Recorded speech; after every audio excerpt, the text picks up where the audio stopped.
everyone, this is Leslie here. This video is about window pop-up cards, and it's mainly based around UK sized standard A6 cards, but it's based around Jennifer McGuire's video and blog post that she did a few days ago, which was called Window Pop-Up Cards. And if you've not seen that, I would highly recommend going and watching that, because I'm going to basically talk about the differences between American card stock and UK card stock, which I think is the same in the rest of Europe as well, and how it compares and how you would need to alter things a little bit if you were following Jennifer's instructions to use them with standard UK cardstock. So I'll put a link in the description for the video and on my blog for Jennifer McGuire's window pop-up cards video, and if you've not watched that, please go and watch that first, and then hopefully you'll understand what I'm doing today. Okay, so the reason I do this, I think about a month ago I did a video on inside shadow box cards, which again was based on one of Jennifer McGuire's posts, but American cardstock isn't the same size as UK cardstock, so the sizes she used don't fit on our standard A4 paper nor in our standard UK card blanks. And what most of us in the UK buy is either standard A4 cardstock, which is UK sized, or we buy these types of things. This is just literally an A6 card blank. These come in packs. You can buy them on the high street, you know, in the works, in Hobbycraft, those sorts of places. This happens to be a Craftwork Cards one, but it's the same as everybody else's. It comes with envelopes. So because this is what we can buy readily, I thought I would check whether the measurements that Jennifer did fitted our UK cards. Also, if you want to make your own card blanks, this is the type of envelopes we get. These are C6, so these are designed to fit your A6 cards in as well. And to make an A6 card, you literally cut a piece of A4 card in half, and you can cut it in either direction, so you can get a top folding note card as well, which I'll talk about later. So on Jennifer's videos and on her blog, she made various different sorts of pop-ups. The first one she did, and I'll talk about them in the same order that she did, the first one she did, she literally used a panel inside her cards. I'll show you an example. So this is one of the cards that I've made. You can see it's got a window in the front, and it's quite plain on the front, and then when you open it up you can see the whole thing inside. So I thought these were really cute, and you could use them with lots of different designs. So the first one that Jennifer made, her measurements to fit her card, so American cardstock, if you make a card blank out of it, you end up with a 4 1/4 by a 5 1/2 inch. UK cardstock is about 8 1/4 by 11 3/4, which means that when you have a full sheet of it, so you can hopefully see it on my board, when you have a full sheet, here we go, A4, it's this size, the A4 size. So when you chop it in half, we end up with a piece of card which is the whole size would be 29.6 centimeters wide by 20.9 centimeters tall, which in inches is 8 1/4, so that's 1/4 of an inch shorter than American cardstock, but it's actually almost 3/4 of an inch wider. So American cardstock is actually shorter but slightly wider than our standard cardstock. So when we make a card blank out of half A4, the size we get, because we're slightly narrower in this direction, our cards are slightly narrower than a standard US card.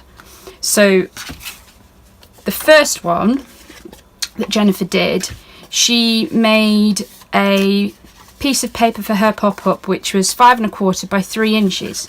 Now, because this is folded then like this, she has 3/4 of an inch, 3/4 of an inch and 3/4 of an inch for her 3 panels that will end up making the flaps to glue and then the pop-up piece. Because this is narrow enough to fit inside our card, this one fits fine, because as you can see it will end up like that once it's stuck inside your card, and we've still got a gap here. So the first one that Jennifer used, and she then stuck a panel on top of here that she decorated and cut the window in the card. This one fits absolutely fine. It just means we have slightly less width here. So here's an example using that. Here's another example using that one. I did quite a few of these, you can see, with different windows in them. And I've actually got another example. So I think they're all using the same size as Jennifer used. You can see I just used different windows, different stamps inside. So that one works fine. What you can then do, if you want to use a slightly different version, I wanted to use this particular size of panel, which is actually a die which has a border on it, so it cuts the edge. I can't remember where I got this die from. I'm sorry if you really want to know. I really don't know. So because it's got a border around the outside, I end up with that size panel, and I didn't really want to have a panel behind it like I did with these. So what I did was I literally measured the width that my panel came out at. So I cut one out, measured the width, and then I added 3/4 of an inch on at one end and 1.5 inch at the other, which I then scored in half to make my pop-up. So the width of this central panel and the height of it, you can make the height anything you want. So I made it just slightly shorter than my panel. So this height doesn't matter at all. You can make it as tall or as short as you want, and then you can make, as long as you add 3/4 of an inch and then 1.5 inches on each side, you can actually make your panel pop up any size you want to.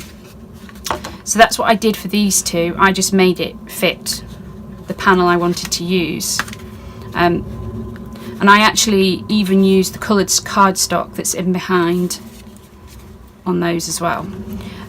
If you don't have a scoreboard with inches, if you have a centimetre scoreboard, I'd recommend that you make these flaps either 1.5 centimetres, which would be slightly smaller than 3/4 of an inch, or 2 centimetres, which would be slightly more than the 3/4 of an inch.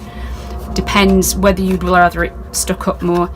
And when you cut your windows, you just need to make sure that your window is in enough from this edge to not show where you're going to stick it. So it would either need to be in 1.5 centimetres or 2 centimetres from the folded edge. I'll show you that in another card, hopefully. So that was a few examples with the first type that Jennifer McGuire used. Then the second measurement that she used was just for a tiny strip, and she used a strip that was 1/2 inch wide by 4.25. Now this will obviously fit inside our cards because it's tiny, and again there'd be no problem, this wouldn't show once it's folded like this, because when it pops up it will actually be like that. I'm hoping you can see this. This one will fit no problem. And again, the same thing applies. When I had some images I cut out, this is the example I've made. This piece here was actually too wide for me to hide behind her. So if I fold that up, this was a slight bit too wide for me to hide behind my little girl's head, my gorgeous girl's head. So all I did was I started out with a single long strip of card. It was about 1/2 inch. The 1/2 inch doesn't matter either. You could make it slightly narrower or slightly wider, but this is about 1/2 inch wide. I scored it at the 3/4 of an inch to start with, and then I literally held it up to her head, marked where it would be hidden behind her head, scored that line, then I'd scored 3/4 of an inch and then another 3/4 of an inch and cut it off there. So I ended up with 3/4 of an inch, whatever size you want in the middle, then 3/4 of an inch and 3/4 of an inch again. And that's how I made my slightly smaller version to fit exactly behind her head so that you wouldn't see it when she's folded up. And I just trimmed a tiny bit of her hair off on this card so that she fit. And I thought that was quite a cute card. So that's the second example that Jennifer used.